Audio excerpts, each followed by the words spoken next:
Thank you very much. Thank you very much. Thank you.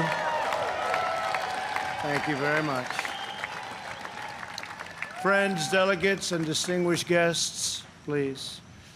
I stand before you tonight, honored by your support, proud of the extraordinary progress we have made together over the last 4 incredible years, and brimming with confidence in the bright future we will build for America over the next 4 years.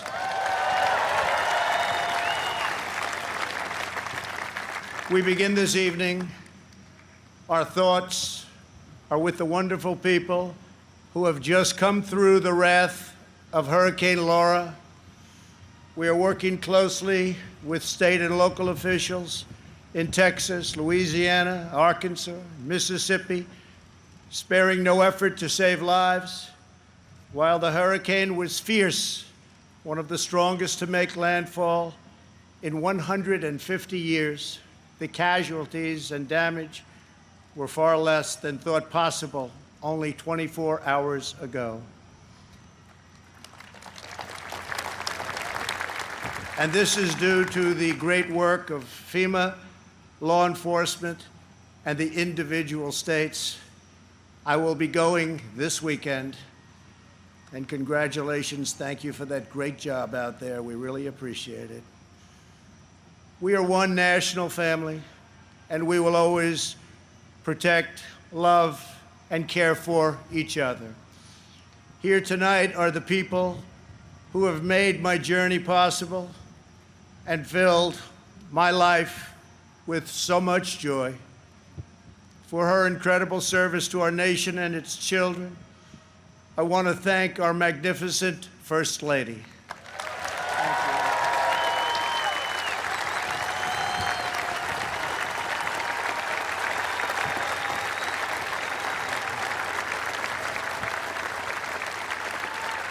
Thank you, sweetheart.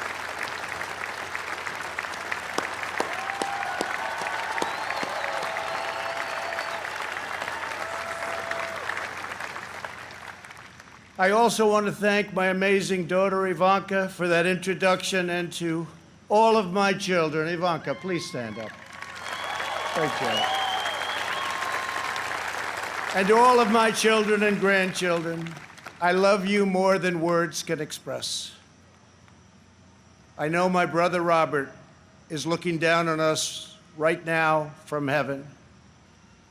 He was a great brother and was very proud of the job we are all doing.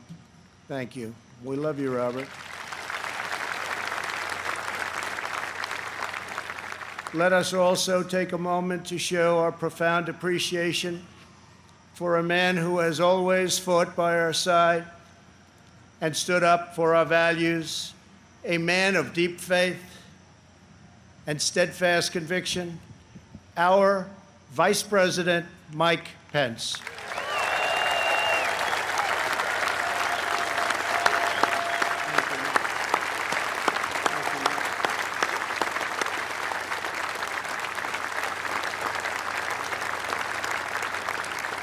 And Mike is joined by his beloved wife, a teacher, and military mom, Karen Pence. Thank you, Karen.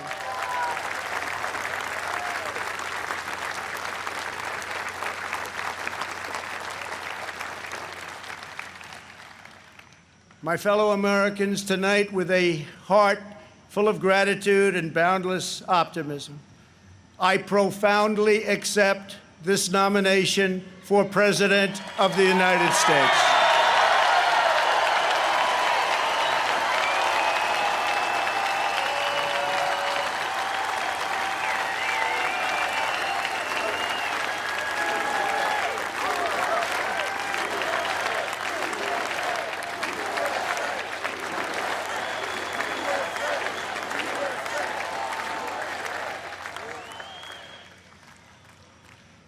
The Republican Party, the party of Abraham Lincoln, goes forward united, determined, and ready to welcome millions of Democrats, independents, and anyone who believes in the greatness of America and the righteous heart of the American people.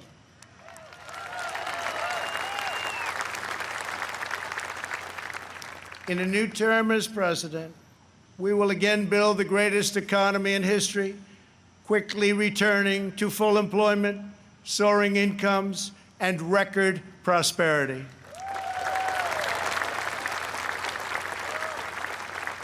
We will defend America against all threats and protect America against all dangers. We will lead America into new frontiers of ambition and discovery, and we will reach for new heights of national achievement. We will rekindle new faith in our values, new pride in our history, and a new spirit of unity that can only be realized through love for our great country.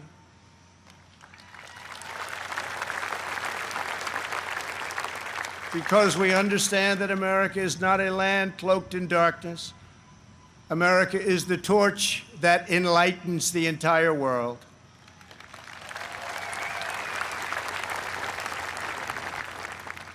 Gathered here at our beautiful and majestic White House, known all over the world as the People's House, we cannot help but marvel at the miracle that is our great American story. This has been the home of larger-than-life figures like Teddy Roosevelt and Andrew Jackson, who rallied Americans to bold visions of a bigger and brighter future. Within these walls lived tenacious generals like President Grant and Eisenhower, who led our soldiers in the cause of freedom. From these grounds, Thomas Jefferson sent Lewis and Clark on a daring expedition to cross a wild and uncharted continent. In the depths of a bloody civil war, President Abraham Lincoln looked out these very windows upon a half-completed Washington Monument and asked God, in his providence, to save our nation. 2 weeks after Pearl Harbor, Franklin Delano Roosevelt welcomed Winston Churchill, and just inside, they set our people on a course to victory in the Second World War. In recent months, our nation and the entire planet has been struck by a new and powerful, invisible enemy. Like those brave Americans before us, we are meeting this challenge. We are delivering life-saving therapies and will produce a vaccine before the end of the year, or maybe even sooner.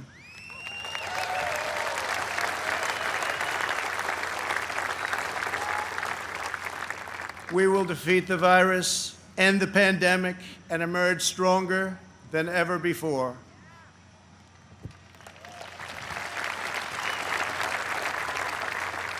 What united generations past was an unshakable confidence in America's destiny and an unbreakable faith in the American people. They knew that our country is blessed by God and has a special purpose in this world. It is that conviction that inspired the formation of our union, our westward expansion, the abolition of slavery, the passage of civil rights, the space program, and the overthrow of fascism, tyranny, and communism. This towering American spirit has prevailed over every challenge and lifted us to the summit of human endeavor. And yet, despite all of our greatness as a nation, everything we have achieved is now in danger. This is the most important election in the history of our country.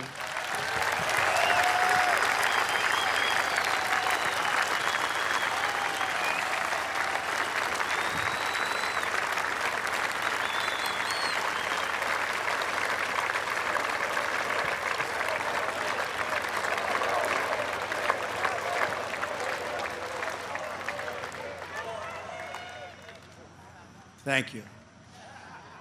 At no time before have voters faced a clearer choice between two parties, two visions, two philosophies, or two agendas. This election will decide whether we save the American dream or whether we allow a socialist agenda to demolish our cherished destiny. It will decide whether we rapidly create millions of high-paying jobs or whether we crush our industries and send millions of these jobs overseas, as has foolishly been done for many decades. Your vote will decide whether we protect law-abiding Americans or whether we give free rein to violent anarchists and agitators and criminals who threaten our citizens. And this election will decide whether we will defend the American way of life or whether we will allow a radical movement to completely dismantle and destroy it. That won't happen.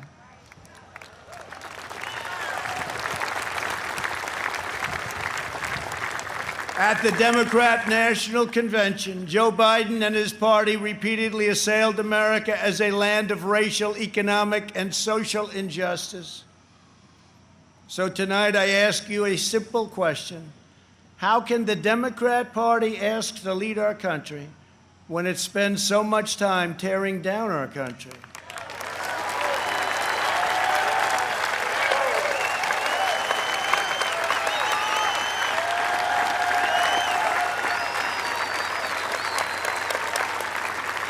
In the left's backward view, they do not see America as the most free, just, and exceptional nation on earth. Instead, they see a wicked nation that must be punished for its sins. Our opponents say that redemption for you can only come from giving power to them. This is a tired anthem spoken by every repressive movement throughout history. But in this country, we don't look to career politicians for salvation. In America, we don't turn to government to restore our souls. We put our faith in Almighty God.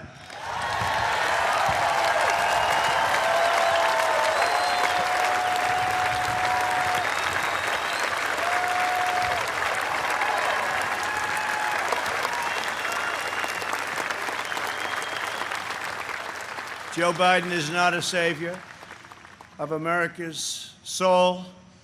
He is the destroyer of America's jobs, and if given the chance, he will be the destroyer of American greatness. For 47 years, Joe Biden took the donations of blue-collar workers, gave them hugs and even kisses,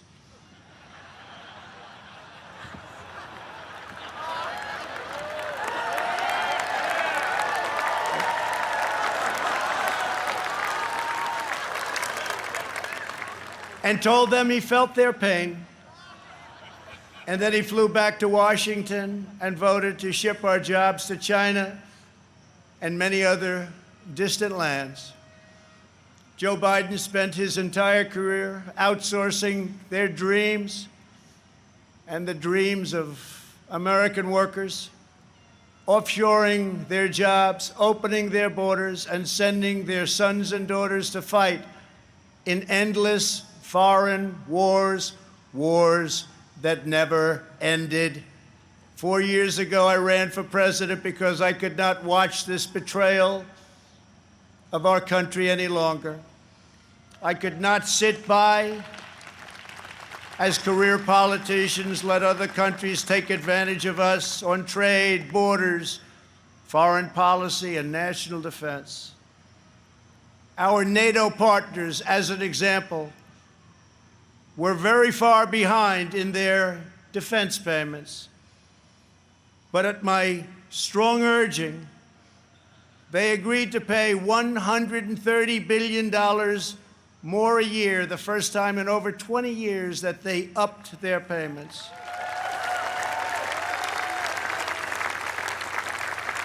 And this $130 billion will ultimately go to $400 billion a year. And Secretary General Stoltenberg, who heads NATO, was amazed after watching for so many years and said that President Trump did what no one else was able to do. Thank you.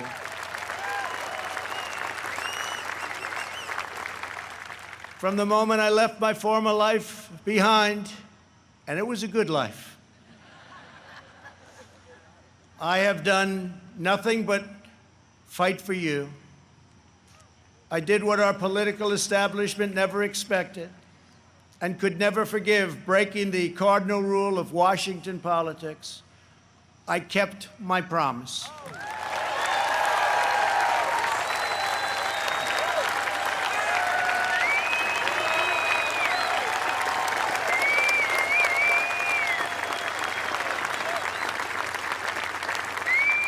Together, we have ended the rule of the failed political class, and they are desperate to get their power back by any means necessary. You've seen that. They are angry at me because instead of putting them first, I very simply said, America first.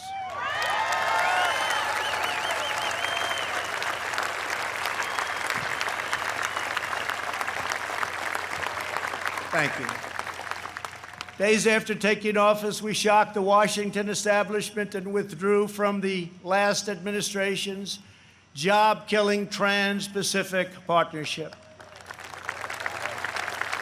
I then immediately approved the Keystone XL and Dakota Access pipelines,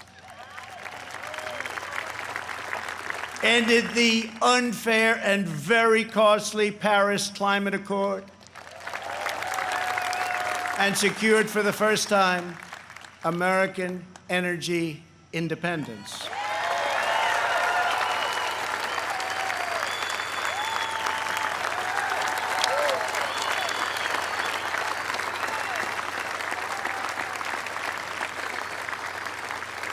We passed record-setting tax and regulation cuts at a rate nobody had ever seen before.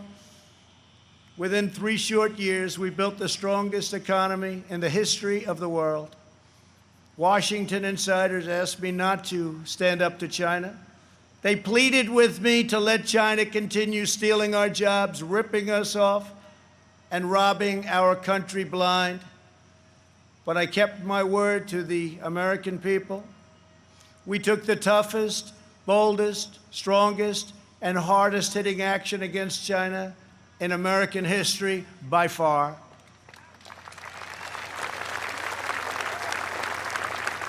They said that it would be impossible to terminate and replace NAFTA, but again, they were wrong. Earlier this year, I ended the NAFTA nightmare and signed the brand new U.S.-Mexico-Canada agreement into law.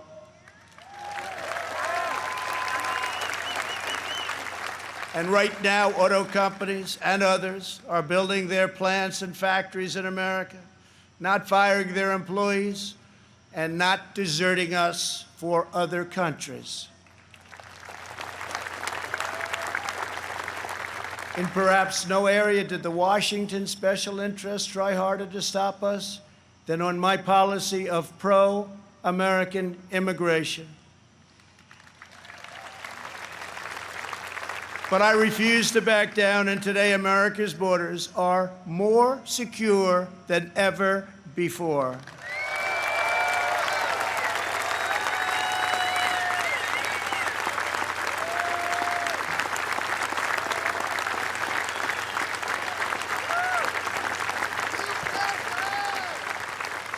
Thank you. We ended catch and release, stopped asylum fraud, took down human traffickers who prey on women and children, and we have deported 20,000 gang members and 500,000 criminal aliens.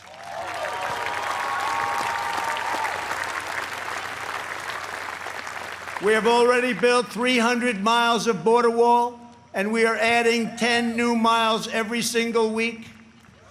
The wall will soon be complete, and it is working beyond our wildest expectations.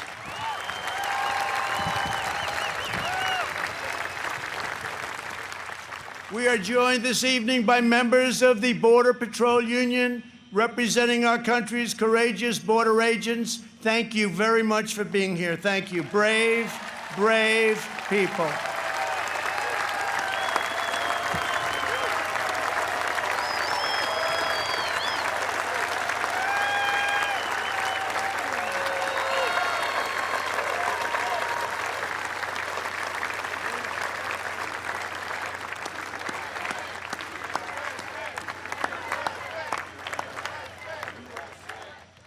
You see, this country loves our law enforcement. They do. They do.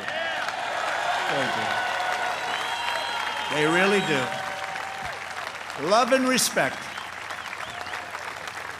When I learned that the Tennessee Valley Authority laid off hundreds of American workers and forced them to train their lower-paid foreign replacement, I promptly removed the chairman of the board. And now those talented American workers have been rehired and are back providing power to Georgia, Alabama, Tennessee, Kentucky, Mississippi, North Carolina, and Virginia.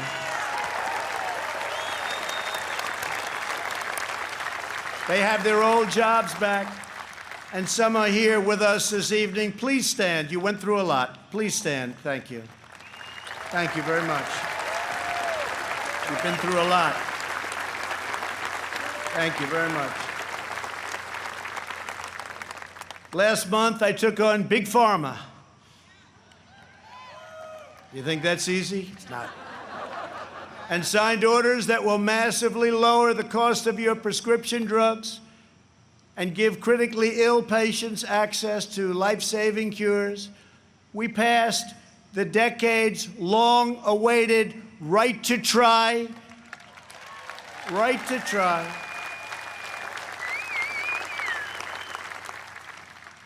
We also passed VA accountability and VA choice.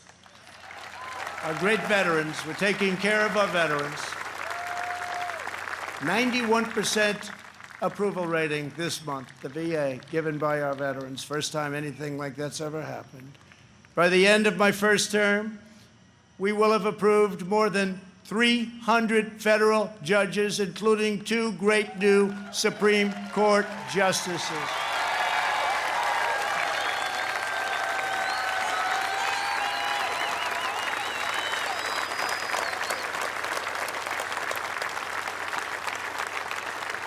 And to bring prosperity to our forgotten inner cities, we worked hard to pass historic criminal justice reform, prison reform, opportunity zones, and long-term funding of historically black colleges and universities, and before the China virus came in, produced the best unemployment numbers for African Americans, Hispanic Americans, and Asian Americans ever recorded.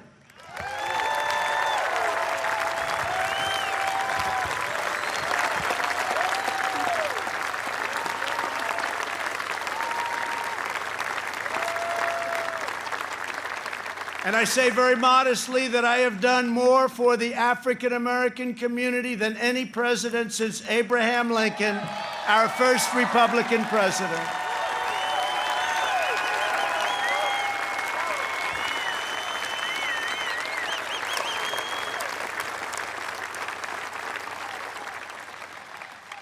And I have done more in 3 years for the black community than Joe Biden has done in 47 years.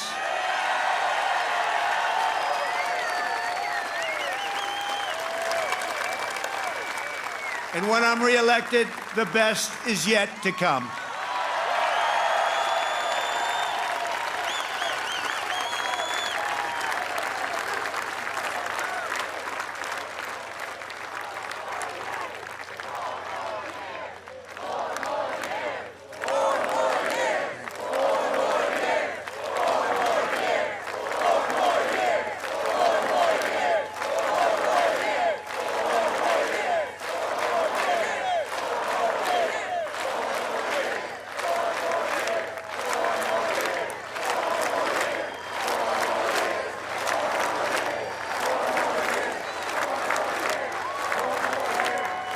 Thank you very much.